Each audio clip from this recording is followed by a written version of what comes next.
I think we can actually create a job that people actually enjoy and actually don't get burnt out by the grind of manufacturing like they used to 30 years ago, 40 years ago.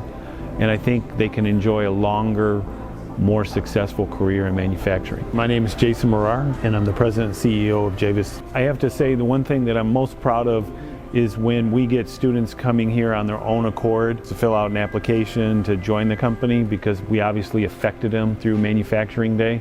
We're really happy to see that there's a will and a desire to try these types of jobs. There's a great importance now to have manufacturing footprint, not only for our products that we use on a normal basis, but even for our national defense.